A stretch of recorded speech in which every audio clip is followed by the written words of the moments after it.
and welcome back to Wild World for this one-off autumn special.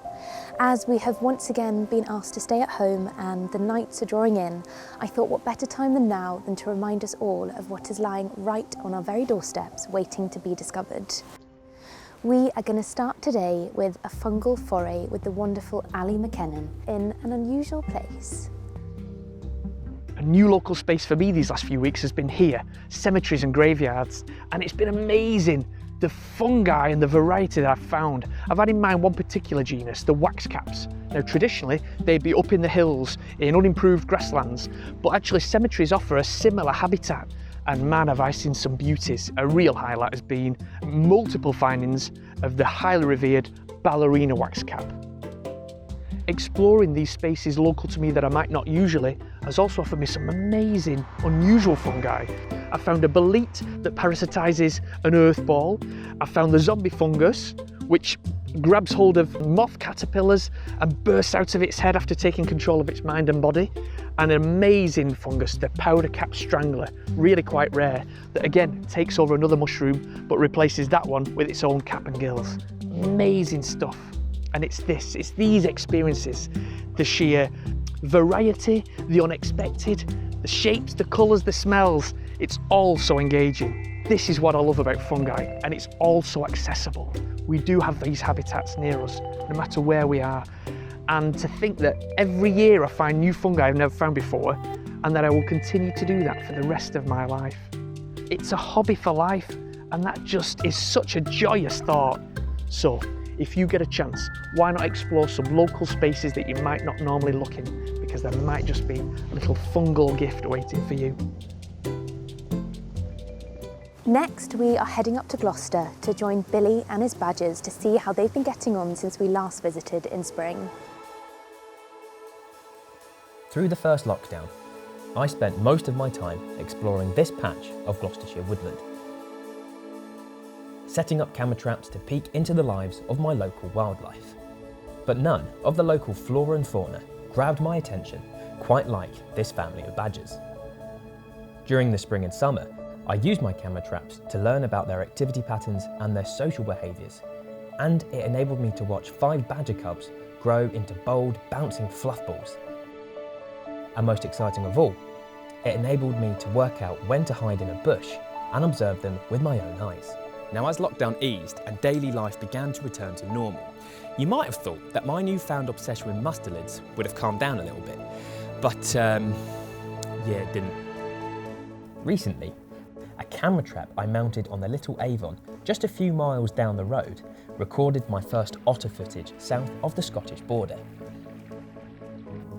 And through June, I had the wonderful opportunity to team up with Gloucestershire Wildlife Trust to set up my trusty camera traps around the Forest of Dean to help monitor an elusive tree-climbing cousin of the badger, the pine marten. I was over the moon when I started capturing shots of a female pine marten and her kits right here on my doorstep in Gloucestershire. So where does this leave me now? Well, I have the perfect excuse to check back in with my badgers and see how the growing family are getting on. For the past few weeks, the cameras have been back up behind the garden, figuring out what the badger clan have been getting up to. They're still coming out in the early evening for a good old scratch and a spot of fallow grooming. But now that the nights have drawn in, I'm pretty much restricted to infrared footage. And like many of us, I just think the badgers don't really want to get out of bed. Through October, the badgers would have been taking advantage of all of the nuts, seeds and berries that have been in abundance this autumn, getting nice and fat for the winter ahead. And now through November, they'll be busy digging and collecting nesting material for their sets, and they'll start to become less active, using fewer tunnel entrances, and I've already seen that many have become blocked with leaves. Moving into December, the badgers will start spending more and more time underground, but this is when something rather exciting happens. Female badgers can mate at any time of the year, but it's not until winter that the embryos start growing inside the womb, ready for the cubs to be born underground in February. And this process is known as delayed implantation. Now, don't you worry, my camera traps will be ready, raring to go in April, when hopefully next year's cubs will start poking their heads above ground. Gemma Waring is a brilliant filmmaker who lives literally just down the road from me, and this lockdown she's been turning her camera on the birds that are returning to the estuary right on her doorstep.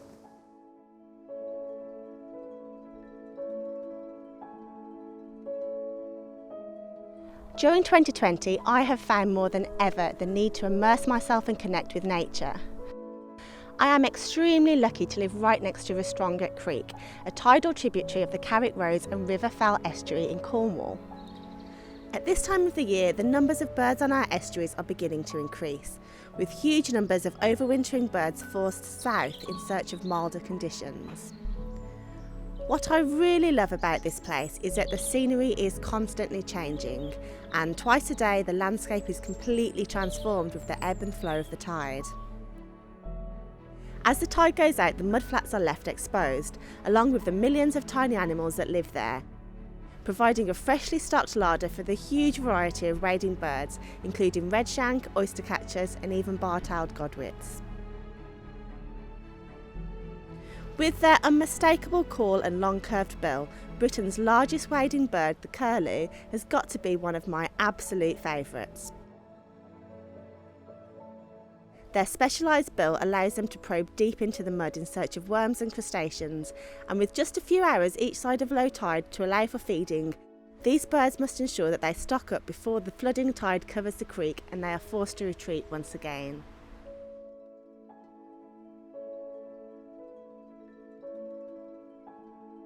The smallest member of the heron family, the little egret, often takes centre stage, with its striking white plumage and bright yellow feet.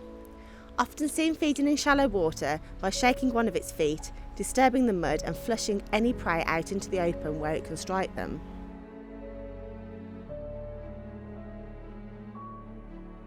As the water levels rise and the landscape transforms into a vast waterway, a whole new array of species begin to re-emerge and the cycle continues.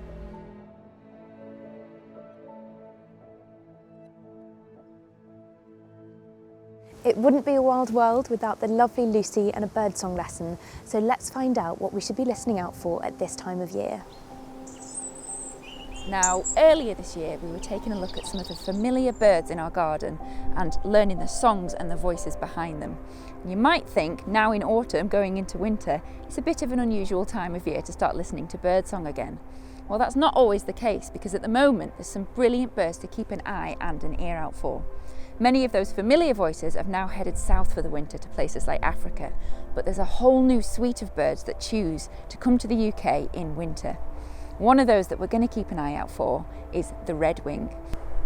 Now, redwings are a gorgeous member of the thrush family, and they breed in Northern Europe and in Scandinavia. Now, the winters up there compared to a British winter are a lot colder and icier, so during those months redwings head to the UK for a milder escape. And over here they can find a glut of food ready to gorge on, and that comes in the form of berries. So if you're out during the daytime in autumn and winter, keep an eye out on bushes like hawthorn and you might see flocks of redwings enjoying their food. You can identify them by the beautiful cream stripe above their eyes. It looks like white eyeliner, and when they lift their wings they've got this gorgeous red rusty patch underneath there like an armpit. They're the smallest thrush in the UK, so they're that little bit smaller than the blackbird and the song thrush that we met earlier this year. And if you want to get a really good listening for redwings, you've got to head out at night time. Now, after sunset might seem like a strange time of day to go bird watching, but we're not actually technically watching, we're listening. And that is listening out for the sound of the redwing. Now, you will be able to hear redwings during the day, but they actually migrate by night, using the safety of the cover of darkness to avoid predators. They'll fly in small flocks and you'll hear them going overhead, so keep an ear out for that high-pitched contact call. It sounds like a really high zeep, zeep, zeep.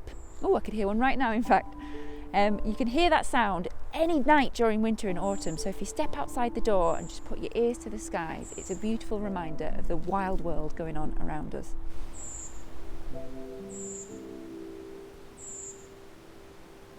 One of the things that lockdown has encouraged us all to do is to become much more connected to our immediate surroundings. Now we head to Bristol, where Ben and Charlie have found a way to keep connected to the wild world while living in an urban environment.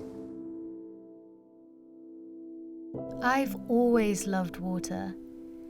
I grew up next to it and so naturally feel a comfort when I'm around it. It really is the one place in this world where I find a complete sense of peace. Lockdown's been a difficult time for us all, but it's meant that we've been connecting and exploring more at home.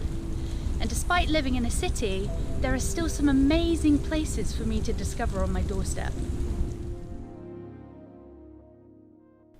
As the world started to open again after the first lockdown, myself and cameraman Ben Harris set ourselves a challenge to wild swim every day for a whole month. Our goal? To rewild ourselves after spending weeks cooped up indoors. By swimming every day, we really hope to improve our mental health and well-being, whilst also getting out for some much-needed physical activity. But alongside this, we were both just so desperate for an adventure, and wild swimming was our way to escape on one. Returning to the same place over time gave us a unique opportunity to witness some incredible wildlife that I'm not sure we would have seen had we only come once. Coming back to that same spot also showed us that the river never stays the same. From one day to the next, the mood and feel of its waters would change in symmetry with the weather, making each dip an exciting new experience. As we head into a second lockdown and the two of us can meet in open spaces, this has been the perfect place to stay connected with nature. Wild swimming has long been known to have a significant health benefit. It relieves stress, calms anxiety, and boosts your immune system. Having a place to swim has been a completely freeing experience throughout this pandemic. Every time I get into the water, it forces me to be present and to focus on my body and breathing. Through this process, I can completely forget the world outside the water, and it really is as if all my troubles are washed away. This place has become immensely special to me. It's meant so much to find a wilderness on my doorstep where I can come and escape the city hustle and bustle. Without a doubt, I will be coming back here. So why not get out there and see what amazing spaces you can find on your doorstep?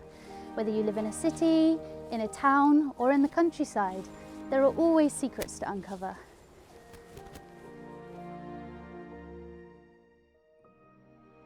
That's it from us.